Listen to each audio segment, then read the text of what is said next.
बर्दाश्त कर लिए, इस बात की मैं गारंटी देता हूं। आपको भरोसा हो या ना हो, लेकिन मैं भरोसा दिलाता हूं, यहाँ बैठे हर लोग ड्राइवर बन सकता है, सफल हो सकता है और कोई रोक भी नहीं सकता है। तो मैक्सिमम लोगों ने हाथ उठाया कि मेरे को पहली बार देख रहे हैं, तो मैं अपना थोड़ा सा परिचय बताता हूँ। साथियों, मेरा नाम अविनाश कुमार है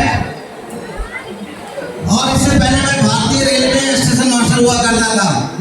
जिंदगी ठीक ठाक चल रही थी और इस बिजनेस की सबसे बड़ी विडंबना यह है कि बिजनेस कहीं न कहीं किन्हीं के द्वारा लाया जाता है ना, या तो आपके मित्र के द्वारा, या तो आपके रिलेटिव्स के द्वारा, या तो आपके जीजा जी के द्वारा, या आपके साले के द्वारा, या मौसा के द्वारा, या मामा के द्वारा, या भतीजा के द्वारा, या चाचा के द्वारा, किन्हीं के द्वारा मिलता है। हाँ या ना?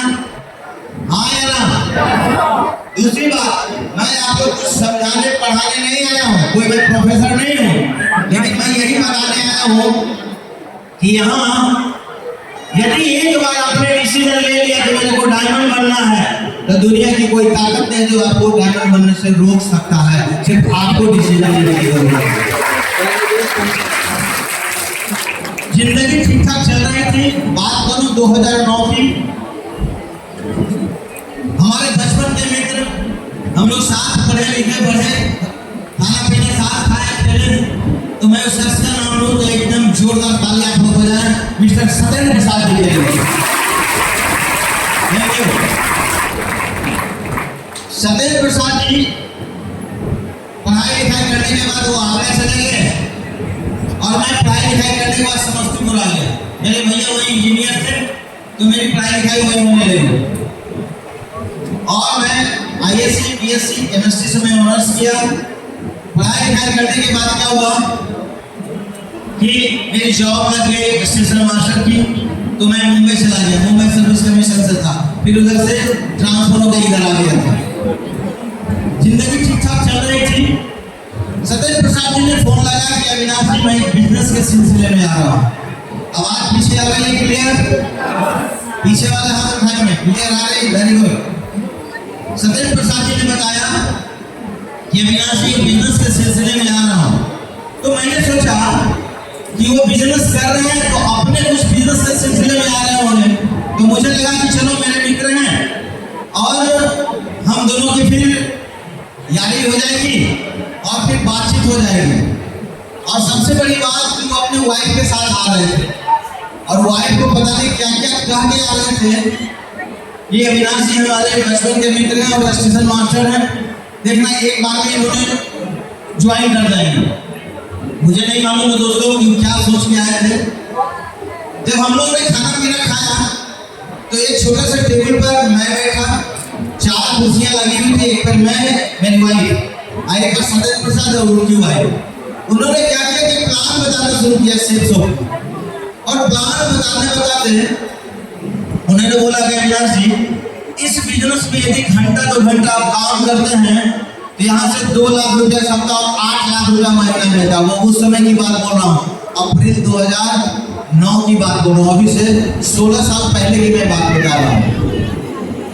तो और इन्होंने ये भी बात बताया कि आपको दोबारा खरीदना नहीं है और जो आपने सामान लिया उसको बेचना भी नहीं है, बस घंटा 2 घंटा काम करना है और यहाँ से 2 लाख रुपया सप्ताह और 8 लाख रुपया महीना मिलता है। उस समय हमारी सैलरी 6 पे कमीशन था जी, और उस समय हमारी सैलरी 42-43 हज़ार थी। तो मैंने बोला कि भाई साहब, मैं रात भर नौकरी करता हूँ, भाई स्टेशन मास्टर की नौकरी रात तो होती है ना। मैंने बोला कि मैं रात भर नौकरी करता हूँ तो रेल हमें 42-43 हज़ार रुपया देती है और आप कह रहे हो कि घंटा 2 घंटा काम करने के बाद यहाँ से 2 लाख रुपया सप्ताह, कोई लॉजिक है क्या? लेकिन फिर भी मैंने सोचा कि चलो मेरे मित्र हैं, और उस समय 7,872 में 2 सूट लेंथ मिलता था। इतने में 7,872 में मैंने बोला कि चलो डन। मुझे लगा कि बिजनेस तो होगा नहीं होगा बात की बात है, लेकिन ये बेचारे आगरा से आए हैं, इनको खाली हाथ जाने नहीं देंगे। मैंने रात में बोल दिया कि डन, चलो मैं एक प्रोडक्ट को ले लिया, बहुत खुश हो गए। पता नहीं रात को उनको नींद एकदम बहुत बढ़िया साई होगी। लेकिन जैसे ही अपने अपने कमरे में मैं गया तो मेरी बीवी कहती है कि खबरदार तो ये फालतू वाला आपने काम किया। अब मुझे लगा ये क्या हो गया।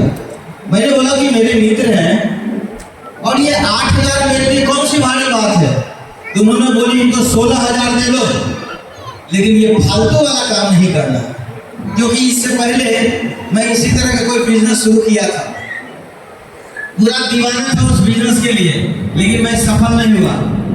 किसी तरह से फिर अस्थिर हुआ तो मैडम ये सोच रही थी कि फिर दूसरा में ये जा रहा है। बोले खबरदार ये फालतू वाला काम किया तो मेरे से बुरा कोई नहीं होगा। अब मेरे को रात भर नींद नहीं आई। रात भर नींद इसलिए नहीं आई कि उधर सत्येंद्र प्रसाद जी को बोल दिया कि मैं ज्वाइन करूंगा और मेरी बीवी कह रही है कि यहाँ फालतू वाला काम करना नहीं है और मेरे को सत्येंद्र सर के साथ थोड़े रहना है, मेरे को तो बीवी के साथ रहना है। तो एक बात की तो गाने है, ठीक है भाई आप पूरी दुनिया से जीत सकते हो लेकिन घर में मैडम में बहुत खुश हो रहे हैं। सही बात बोल रहे हैं। सुबह हुई मैं बहाना ही ढूंढ रहा था तो मैंने सत्येंद्र प्रसाद जी को बोला, सत्येंद्र प्रसाद जी ऐसा करो कि मैं अपनी वाइफ को आगरा लेके आता हूँ और इनको ताजमहल दिखाऊंगा और आपके बिजनेस को भी ज्वाइन कर दूंगा। बंदा समझ गया कि ज्वाइन करने वाला नहीं है। बात आई है 200 कदम हो गई।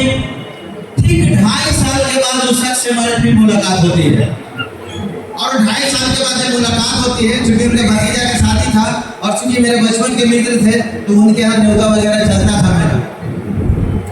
2.5 साल के बाद उन्होंने एक कागज निकाला और मेरे को दिखाया। मैंने देखा कि फॉर्म 16।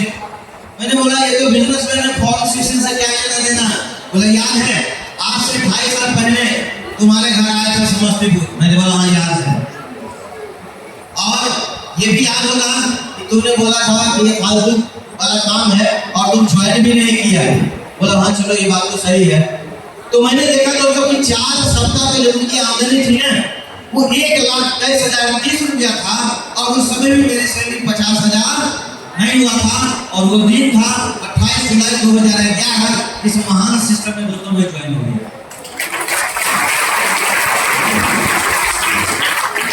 मैं आपको इसलिए कहानी बताया कि जो आदमी 2.5 साल नेगेटिव होने के बाद इस बिजनेस में क्राउन बन सकता है तो आप लोग यूनिवर्सल क्राउन मॉडल बन ही सकते हो।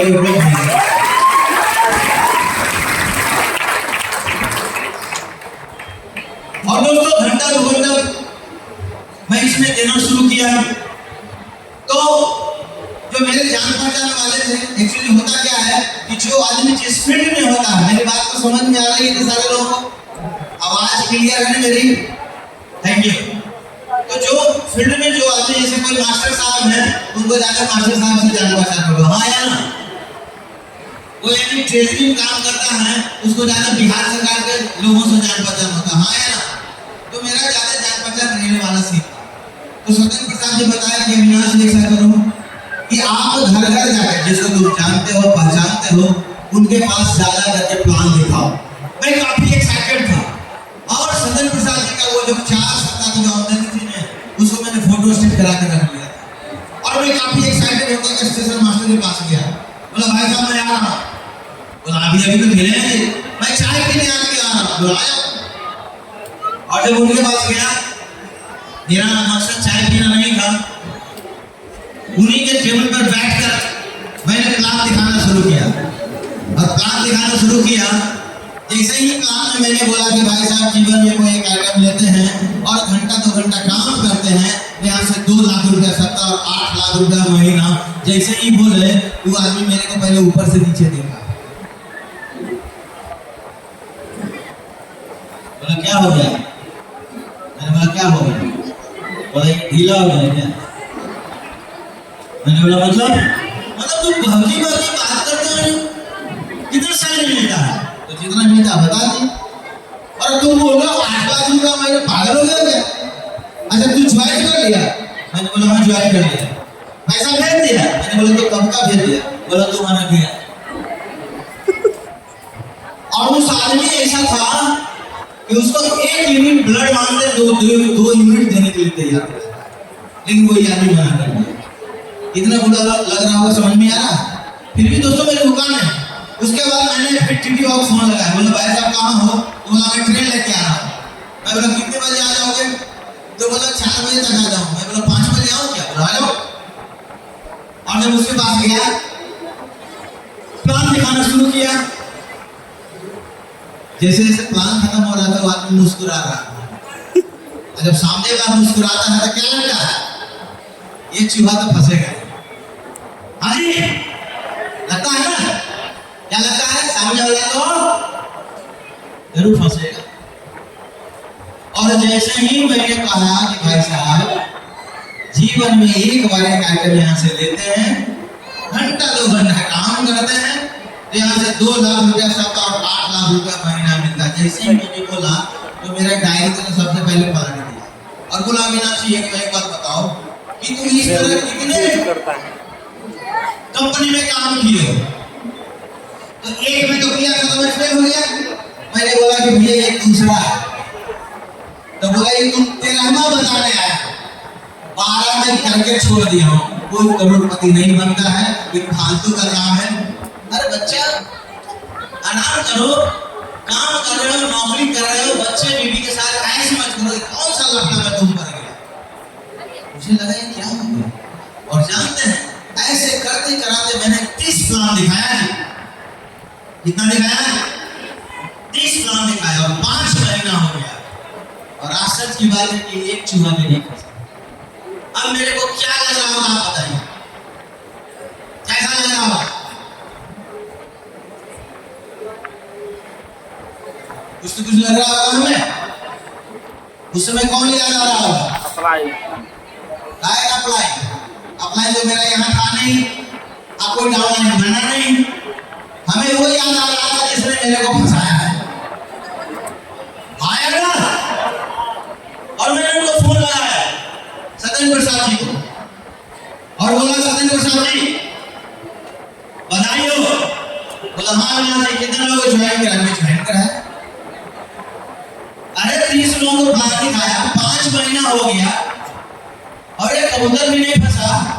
अब तुम क्या कर सके? मैं डायमंड बनूंगा जी। तुम डायमंड बनोगे, 2 लाख रुपया सप्ताह कमाओगे, 8 लाख रुपया महीना कमाओगे। हाँ मेरे को तो फंसा के रख दिया। और सबसे बुरा तो तब हो रहा था, मैंने किसी को फोन करता हूँ, मेरा फोन नहीं उठाता। ऐसा आपके साथ हो रहा है?